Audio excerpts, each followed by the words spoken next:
was a good one. That was really good. That was really good. All right. It's really cold. Thank you, Allie. Of course. And there are forks somewhere. Right in your vicinity. Mm-hmm. Thank you for joining me, my fellow Gallerinas, and welcome to the Russi Hive Podcast. You are finally on this side of the door. How does it feel? Feels good. Yeah. Nervous. I'm so happy that you both agreed to sit down with me today. So, cheers. Yay. Welcome.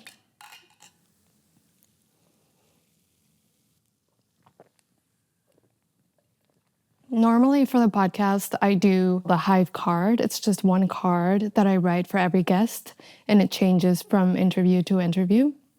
But because there are three of us here today, I thought I would mix it up, literally. So that's what we'll do. Each of us will pull out a card and read it out loud, and we will all guess who it's about. But there won't be much guessing involved. You know, it'll be pretty obvious. So who wants to start? I'll start.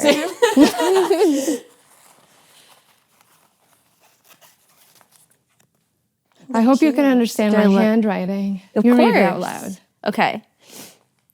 If she were an attorney, she would win your case. Loves words. Art directs every situation. Dog magnet. Okay, very, very clear to me. That was interesting cadence, Suzy. Sorry,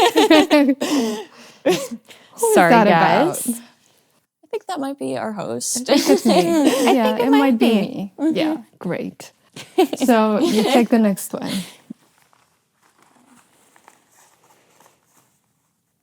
If the gallery were on fire, she would put it out, CrossFit style, finish her to-do list, and ask if anyone needed water, still or sparkling. That would be you, yes. Okay. I like that we all got each other. Yeah, instead of getting ourselves. Exactly. Yeah. Quietly fills every margin with doodles, half notes, half daydreams, shoots analog, youngest in the room, slowest to text back.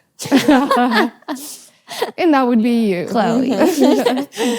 So now let's actually introduce ourselves for our audience with a few basic questions, answers. So I will read them and then you will take it from there. So your full name, how long you've been with the gallery, your official job title and what it actually means in practice, your pre-gallery era, your off-duty self, and how creativity shows up in your personal life. So I'll hand you the card and just go straight to the answers. Great. My name is Suzy, Bucky, soon to be Suzy Frost, due to marriage. I've been at the gallery It happens. You know, Yeah. I'm sorry. It's okay. I'll make it work, I guess. Yeah, thank you. I've been at the gallery for 3 years almost, actually, which I was thinking about this morning. Really? Yeah, I know. Crazy. And I am the gallery manager, which in practice kind of means that I facilitate all of the logistics that we need to do. So figuring out all the forms that we do, applying to art fairs, figuring out billing and disbursement, kind of a lot of like logistics and like nitty-gritty detail things. My pre-gallery era, I was a bartender for 10 years. So going to a gallery was a bit of a 180, but I'm very glad that I made the switch from nighttime to daytime. It's much better to be asleep at night. My off-duty self, I love, as Chloe wonderfully mentioned, love CrossFit and love to kind of like be physical, work out, be outside, go to the beach, kind of anything that gets me up, out, and moving. How creativity shows up in my personal life. This is a tricky one. I feel like creativity dictates how I go about living my life. From the jobs I hold, gallery, bartender, whatever it might be, to kind of what I want my space to look like, what my home looks like, and kind of how I choose to spend my spare time. So a lot of kind of making things for loved ones and visiting museums and kind of staying on top of what's happening in kind of the world of art in general. Okay. So I'm Chloe Kohlhoss. I've been at the gallery going on 2 years, which is also very crazy. I am the gallery assistant here, which can mean very many things, sort of depending on the day. Every day I'm at the front desk, so I'm answering questions, giving a lot of people the bathroom code, that sort of thing. But also, preparing for openings, printing out like the checklists that go at the front desk, sometimes reaching out to press contacts, that sort of thing.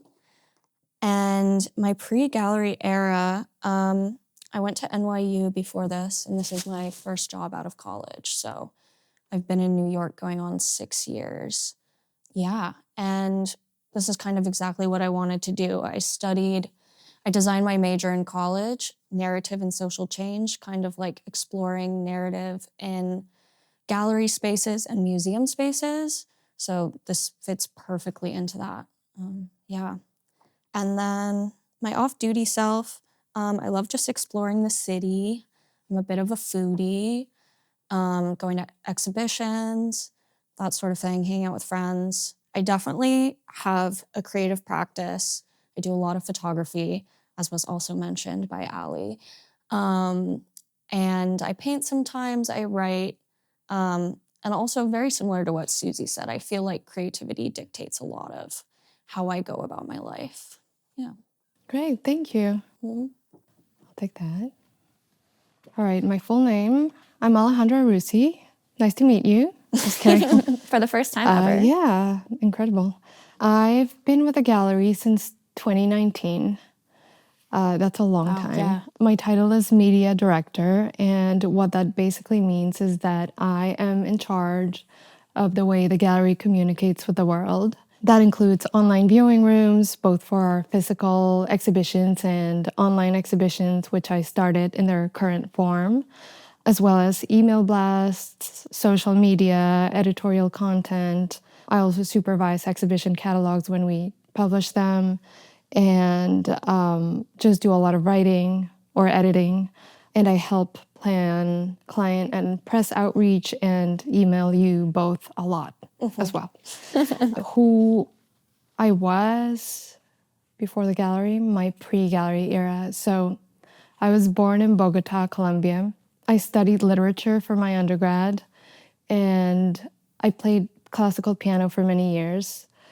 And I have 2 master's degrees focusing on arts and culture journalism from Columbia University here. Before the gallery, I was a freelance writer, and I also collaborated with my mom on one of the restaurants that she owns back home, which was a lot of fun.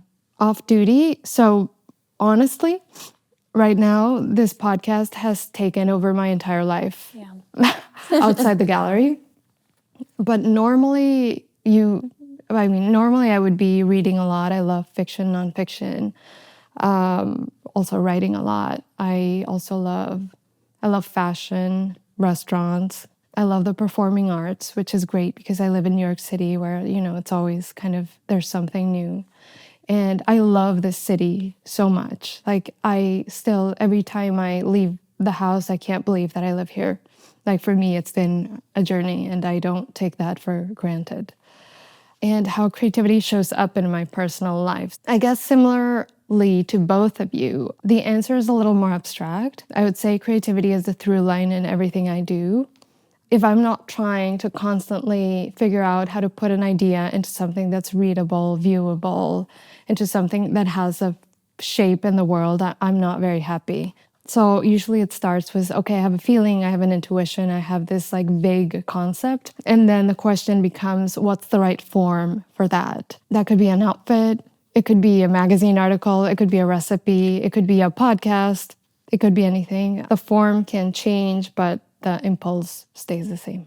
So thank you both for your backstories, and let's get into it. I think people imagine that working in a gallery is a very chic and very calm activity, and that we spend our days talking about art in a white cube, and that it's all openings and studio visits, but the reality is a lot less glamorous and a lot more complicated, as we all know. So before you worked in a gallery, what did you think it would be like? And what was the first thing that shattered that fantasy?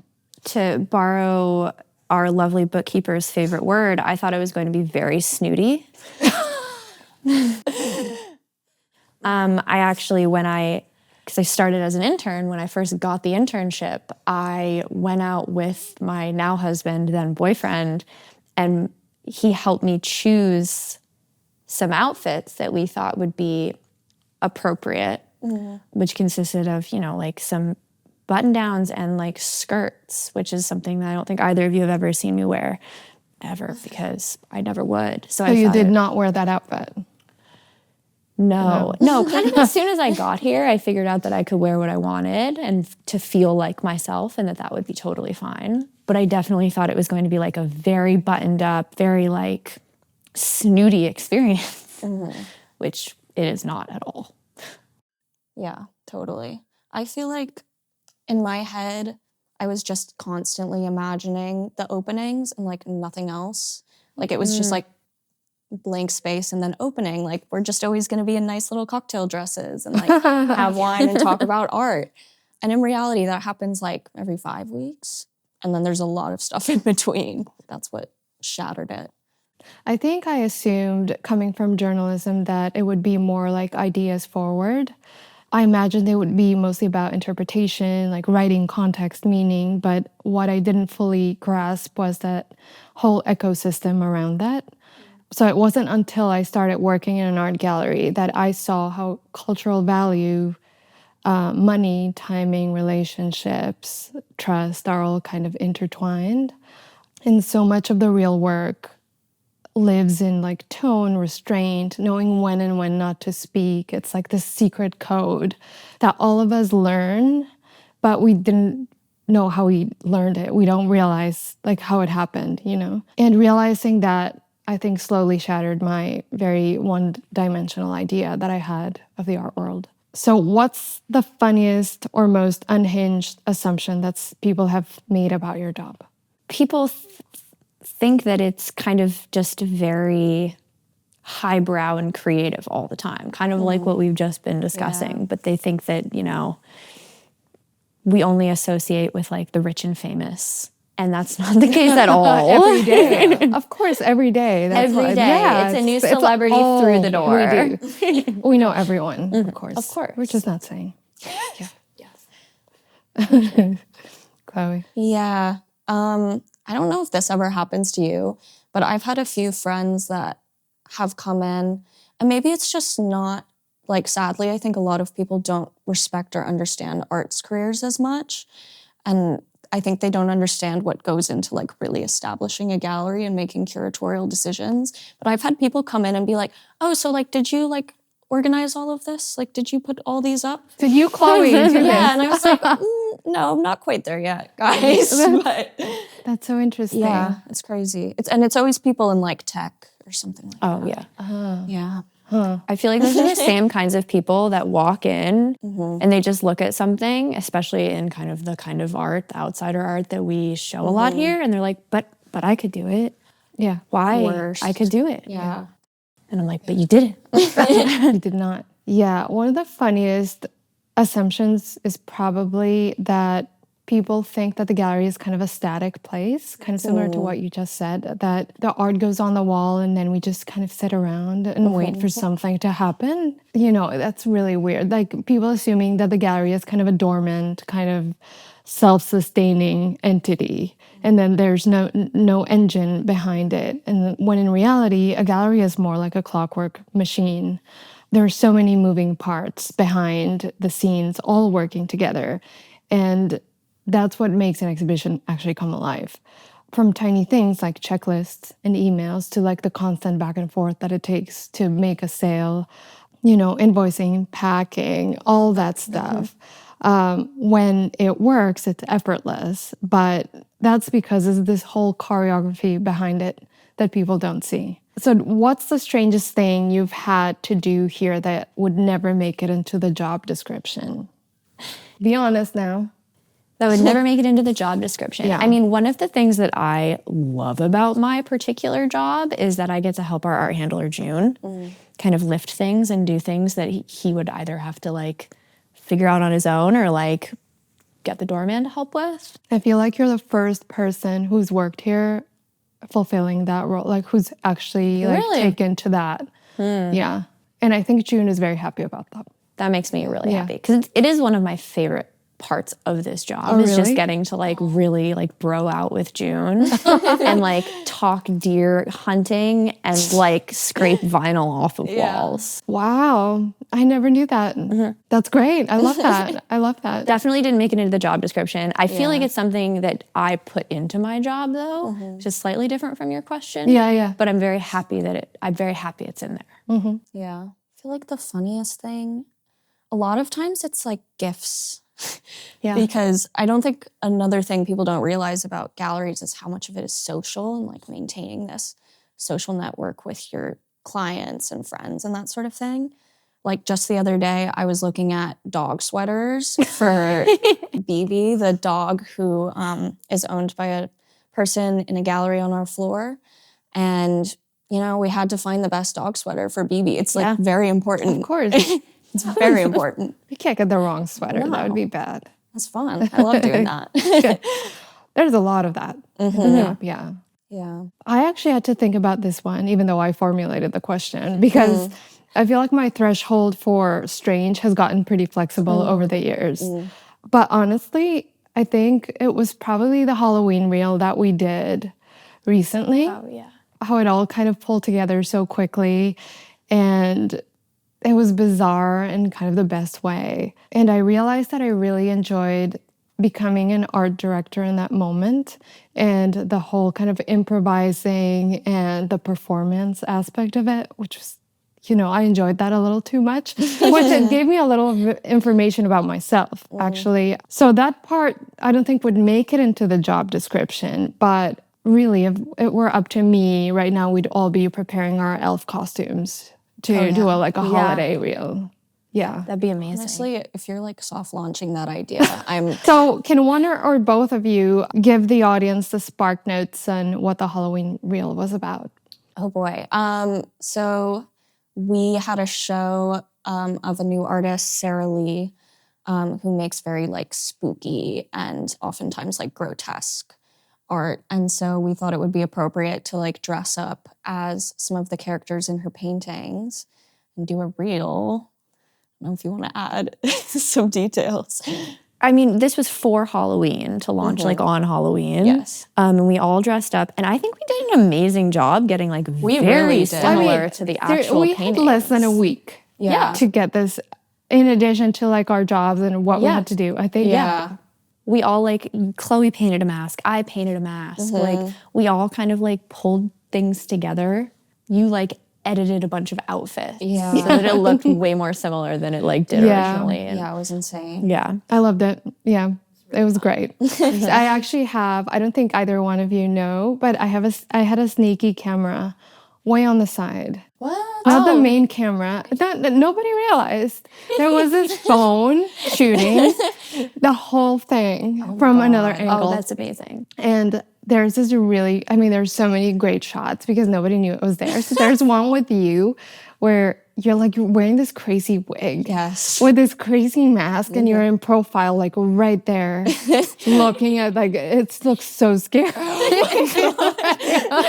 But it's great. It's great. boy. Yeah. Maybe I'll cut that into this episode. That would be A little fun. bit. Yeah, for sure.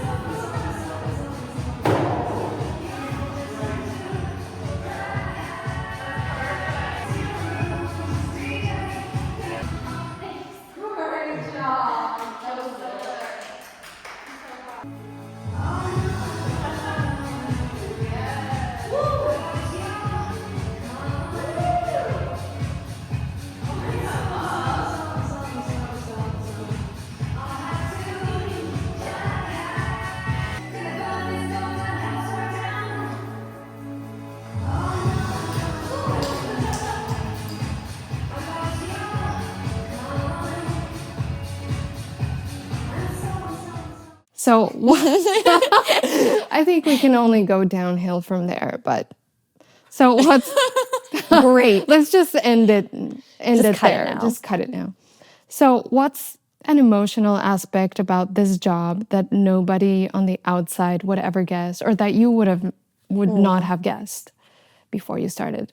Becoming really invested in the success of an artist's show.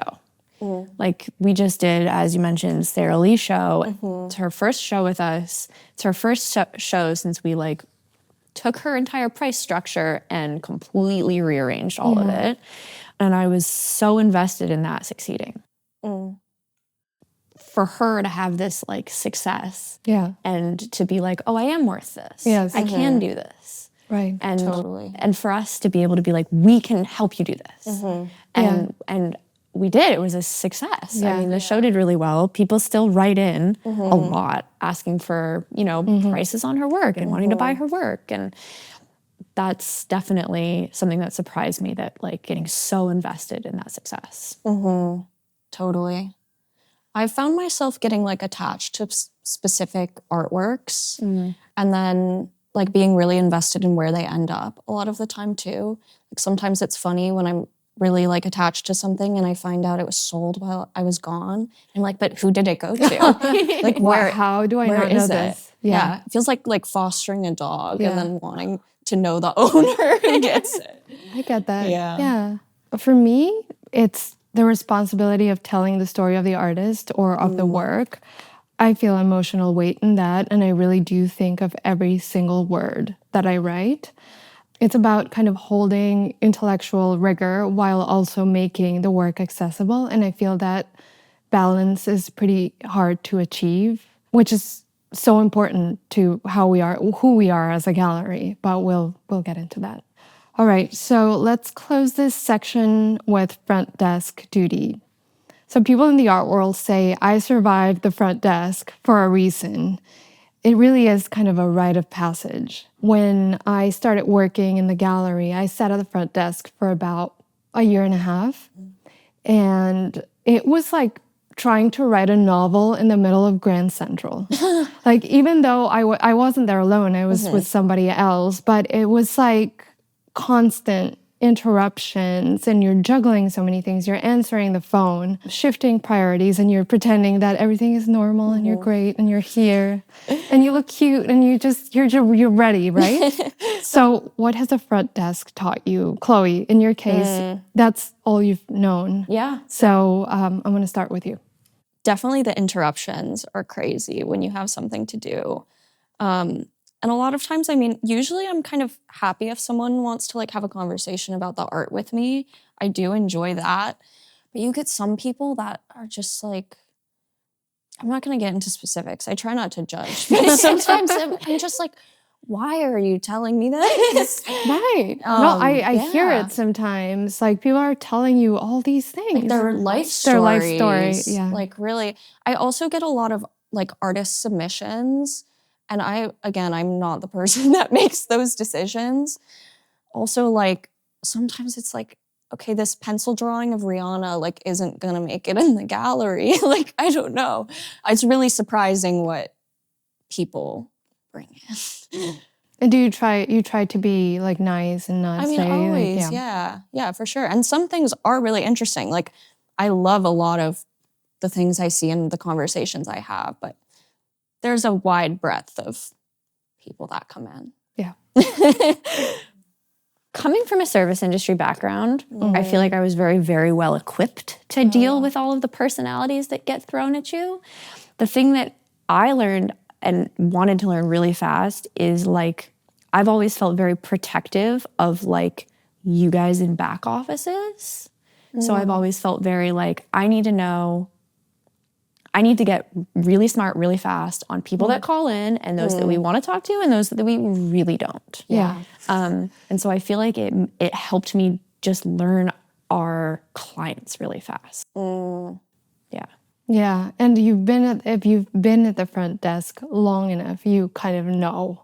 Yeah. You know, what's what, right? But in the beginning, it must be kind of overwhelming. Oh, yeah. Because you're trying to do your job, right? You're trying to like give everyone attention, but clearly there's like some other internal memo that you have to be cued in on. Yeah. And that you learn that with time. Yeah. Totally. So the front desk taught me my brief stint that I hate people. Yeah. No, I'm just kidding. I don't hate people, but it definitely clarified my need for controlled interaction.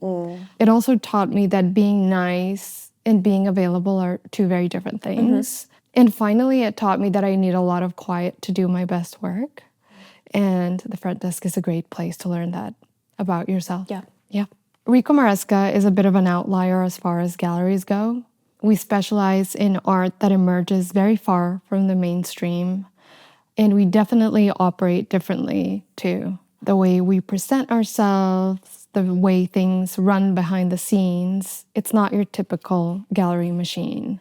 If someone from a mainstream gallery were a fly on the wall for a week, what do you think would surprise them the most about how things actually work around here? Suzy? I think that they would be surprised by how, it sounds so cheesy, but how much of a family we are and how we kind of like speak to each other. You know, like Frank will often just yell from the office and we'll just kind of yell back. Yeah. And it's great. And I think that people would also be surprised that everyone kind of like reads Frank's emails to stay on top of what's going on. It's essential, actually, to read Frank's emails. Yeah. Where would you be without that inbox? I don't know. Nowhere. I don't know. Misinformation. Yeah. Just emailing people the wrong things all of the time. Yes.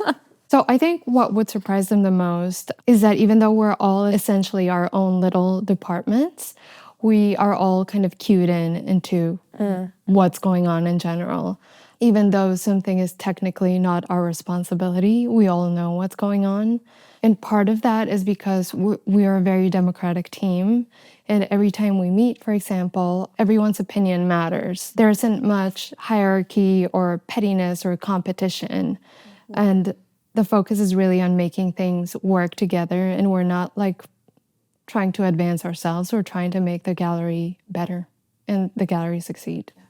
That's definitely also something that surprised me, circling back to like one of your first questions, is the lack of competition within the gallery.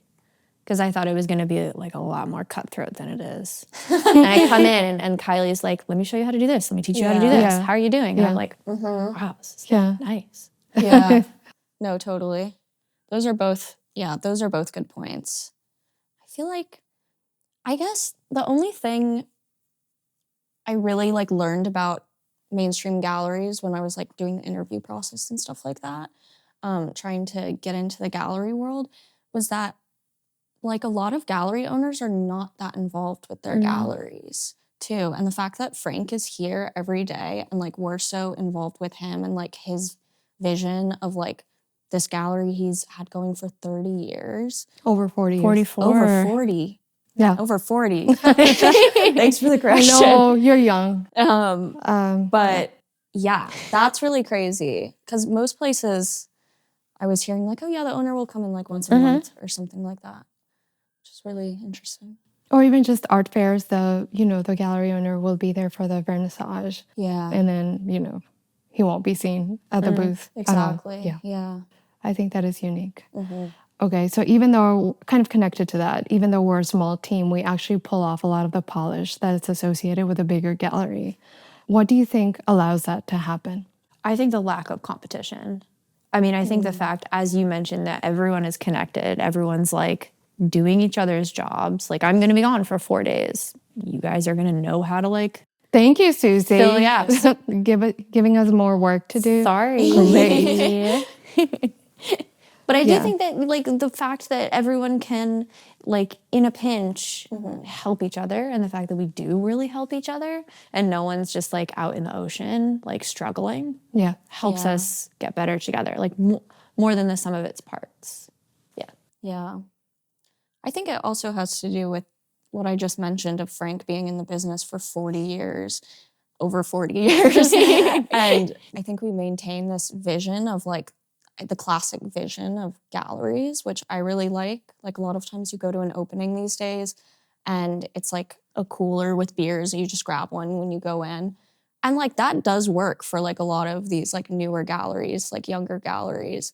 But I really like that we still, try to maintain that like older vision of galleries. Like we always have the glasses of wine at our openings. You and that sort of almost never thing. see that. Yeah. You almost never see that. It's really rare now. Yeah. Yeah. I think a lot of that comes, as you both kind of hinted at, from Frank's instinct and creative vision. So I think it really comes from our ability to translate that vision across everything we do. There's this very clear sensibility at the center, and then we all kind of take it in, and then we go do our job. For me personally, this job has really sharpened my visual intelligence and kind of my aesthetic judgment. So in the beginning, I was a writer. I was like a writer. I was all about words, all about, narrative. But I think as the years went by, I became more of a storyteller. I think about how things read, like visually, emotionally, across platforms. And that's what allows me to produce work that looks, I guess, more polished. And it looks like it was produced by a team, even though we all know it was not. Like the team is a team of me, and that's it, and with a little bit of Chloe's help. But yeah, I think the central vision is very essential to that. So working in outsider and self-taught art means that communication is different. Sometimes it's intuitive, sometimes it's unpredictable. And I'm just wondering what this place has taught you about reading people and adapting to different styles. I'm thinking about kind of like communicating with artists, right? And I'm thinking about Ken, who is wonderful and definitely like operates outside of the norm. And kind of, at first, I found those discussions difficult when he would call, because I wouldn't know what's the right thing to say. I don't know what to do in this situation, but it became very wonderful to talk to him, because he's just a person who's like dedicated to a really specific thing. So I feel like I've figured out how to communicate in different ways with like our artists, and also how to communicate with the public about why the art is important and the story behind it and the people behind the story. Yeah. Totally. Yeah. I feel like it's definitely with the artists for sure. Just because, outsider art and self-taught a lot of times is dealing with people that are very outside of or operate very outside of art world norms. And so it is interesting to be in the gallery and be speaking with a lot of people that are very art world centered. And then you get on the phone with someone who's just operating on a different wavelength.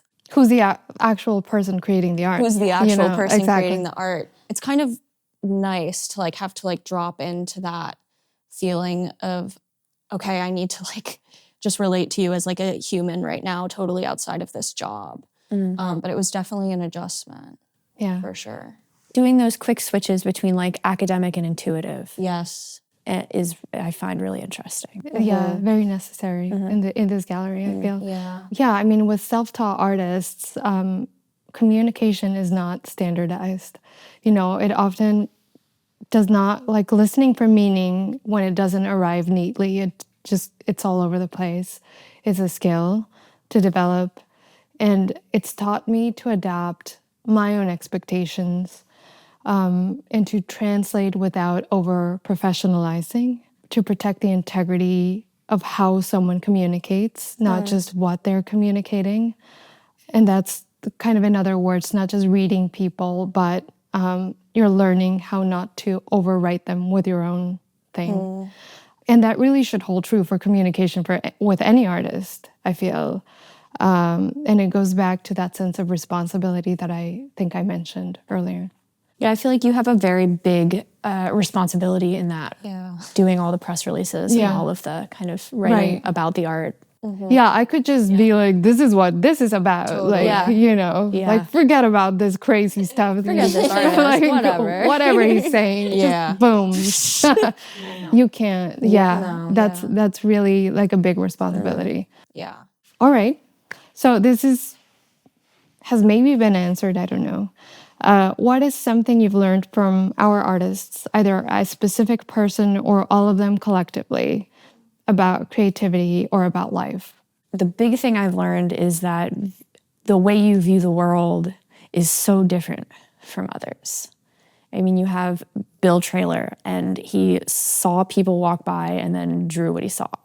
If you asked 100 people, 1,000,000 people to do the exact same thing and see the exact same dog, every single dog would look different. And I love that it's so personal, and you can see how they view the world. Yeah. I think kind of on a similar note, like just how intuitive you can really get, like, and how far creativity can go. Like, we see so many artists and work by so many artists that use materials that I would never imagine. Like, even in, you learn about art and you're like, oh, it's cool, he collaged with like this and this, but we have people that are using, like, in the James Castle exhibition, like soot from the fireplace. Like, it really, that's really opened my eyes to like viewing everything as like a creative material. Yeah, absolutely. So with my answer, I want to go back to Ken, who is the reason I'm sitting here today. Yeah. So I wrote one of my master's theses about Ken, and the general idea was to explore the connection between mental illness and creativity. And this was before I even knew there was a category called outsider art. So for those watching and listening, Ken's life project centers on what he believes is humanity's urgent need to acknowledge the existence of extraterrestrial life and to make contact with it. Because, in his view, it's the only way we have a future, which is very deep. Yep. And as you both know, that mission shows up here regularly. Yes. In the form of long phone calls, voice messages, letters. It's constant. What Ken has taught me, and I wrote it down. Number 1, creativity has a power to turn what the world might label as limitation into a strength, or at least into meaning. Number 2, obsessions aren't always something to cure or suppress. Sometimes they are signals, and they are telling you where your deepest creative energy lives. And finally, at a time when things are pretty dire for humanity, Ken is constantly pulling the lens back and reminding me that there is a bigger picture, and that whether we believe the same things or not, we are all trying to make sense of them together. So, all right, end of this cluster. Let's go really deep. Yeah, let's go back to practical stuff.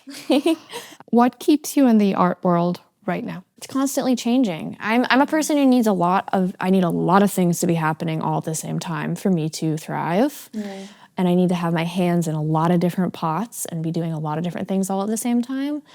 And the art world, at least that we are all a part of, is that. I mean, we're always doing a lot of stuff. And it's constantly changing. And I find that very interesting. And it's something that I seek out in every job. And it just keeps me very fulfilled. It's one of those things I feel like I couldn't choose. I just knew I had to be in the art world. And it's just like, I guess, like the side of living that I like to engage with. Like, I like to talk with people that are into art, talk to artists. I just like to work with the art world and like see how politics are evolving in art and like that sort of thing. It's always the lens that I prefer to engage with life in. And I think especially right now, as you said, in such dire times, like it feels kind of like a safe haven, but it's also like crazy in so many ways. I don't know. It feels like where I belong, Yeah. I mean, what keeps me here right now is that the gallery lets me put my skills into practice in ways that are genuinely challenging and interesting to me. And thankfully, I have the freedom to like propose and try new things all the time. And I think we all do. It's also the cross section of people that this little Chelsea-centric world makes possible for this podcast. I think of the gallery as a creative collaborator, not just a backdrop, but like an active part of how it all comes together. So let's do a little hot take segment to finish things out. Quick answers, no overthinking, reactions only. Are we ready? Oh my God. Yes. Of course. Okay. Most overrated part of the gallery work. Sales tax. Okay. That's overrated. Celebrity. That's a better answer. Client dinners are overrated as a night out, underrated as, labor, unless, of course, clients are friends. Okay. Most underrated part of gallery work. Vinyl. Huh. Love your vinyl. I love Wow. vinyl. Vinyl. Extremely Yeah, vinyl is great. satisfying. I love Yeah. it. Very satisfying. I love that answer. Oh my God. Just like living with the work, I think. Ooh, yeah. Good art handlers. Yeah. Underrated for sure. All right. Biggest gallery pet peeve. When things are messy. When my desk is messy. It's your fault. It's my fault, but it's a pet peeve. Okay. I guess that's good because you can fix it. Yeah. It's easily solvable, but it is a pet peeve. I'll walk in and be like, fuck, Well, my you know. life is bad. Well, I had this idea that we should have like a cleaning hour every week. Yeah. I'm cool with that. I like it. We'll put music on. We'll just get Yeah. into it and like make our desk so clean. Yeah. So here for it. Yeah. Okay. Great. People that like don't take the hint. Just like, Yeah. Yeah. there are so many cases, but Yeah. people who don't take the hint. Right. For me, it's like every high maintenance person walking in at the same time. Art world cliche that you secretly believe in. Hold on. It's going to come to me. I have one. Okay. I think it is pretty chic. Like, I know it's like messy and there's more going on than like people would imagine, but it is pretty chic at the end of the day. One It's okay. art world phrase you would ban forever. Oh, very similar to your hot take earlier last round. Art is not subjective. Okay. To a point. Okay. But some things. Yeah. Okay, I would ban the term artist output. What is it? Like, are we talking about a printer here? Yeah. What, it is so like non-poetic. I hate that. Okay. This is easier, Suzy. You Okay, should be thanks. able to do this. I'm going to really try hard this Yeah, time. okay. Opening nights, a vibe or a battlefield? Battlefield. Battlefield. Battlefield. Walk-in who wants a full tour or a collector who wants a huge discount? What is worse? Oh, a collector who wants a huge discount. Yeah, Because for that's sure. hard to have the conversation of stop talking to me. But the Yeah. person who wants a full tour doesn't get it. It's not a big deal. Or gets it if you Yeah, like them. I'll Yeah, do yeah, it. I agree with that. I I agree with the huge discount. Like, no. Is it ever okay to touch the art? Yes or no? Fast. No. We do it all the time. What do you mean? For no? others. Okay. Oh, for others. I thought it was Can you work at an art gallery Oh, and no. never touch the art? no.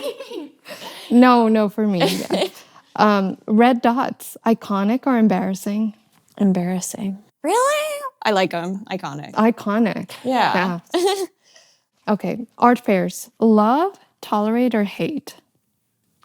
I love the, hold on, setup and breakdown. Not a fan of the middle. I haven't worked one yet, but I'm going to say love. Oh, Be positive. tolerate, / hate, actually.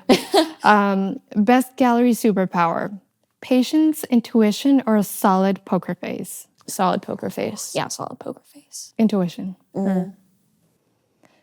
Midnight work texts. Acceptable, forgivable, or a crime? Acceptable. As long as they can be ignored until 10 a.m. the next day. Yeah. Agree. Yeah, forgivable.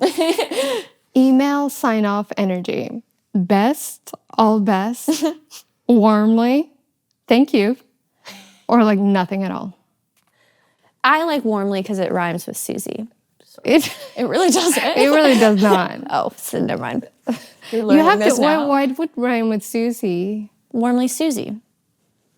No? Doesn't. Okay. Well, I'm not like dumb on this podcast. I like it because it's We'll like, come up with something. it's like a little sassy. That's Suzy. Suzy. We'll come up with something. Okay. Yeah. You'd never sign off with warmly. Well, that's you. That's not very nice. Okay, Chloe. Usually best. Sometimes thank you for being gracious. You know, I do all best, but I'm liking no sign off at all. I'm liking that more and more. Just my name. It's very powerful. Goodbye. Yeah. Yeah. Yeah, like thank you sounds kind of aggressive. No? Really? I feel like unless Oh, you're I do say specifically thank you like, because thank you, but yeah. No, exactly. All right, girls, we did it. Thank you again for coming down on your day off to sit on the floor with me. And as a little send-off, we are bringing the hive draw back. But this time, the messages in the bag have changed. Yes, there's a bag somewhere, Suzy. I know you're looking for it. Yeah, I saw it earlier. Yeah, you're the custodian of the bag. So these are creative maxims that have kept me company while I created this podcast from scratch. And I want you to take yours into the new year and pretend that it was written just for you. So we will read them out loud like a diva. Okay? Well, I'll try my best. So get the bag, Chloe. Oh. they have tiny little arms. Okay. Should I read first? Yeah. Treat fear and self-doubt like they're worthless peasants. That was great. Okay.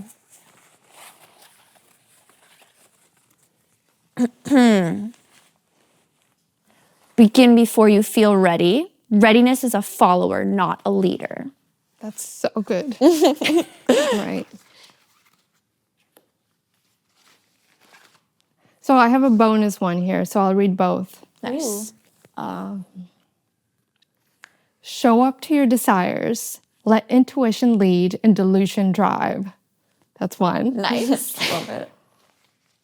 And last and most important one. I can't believe I picked it last.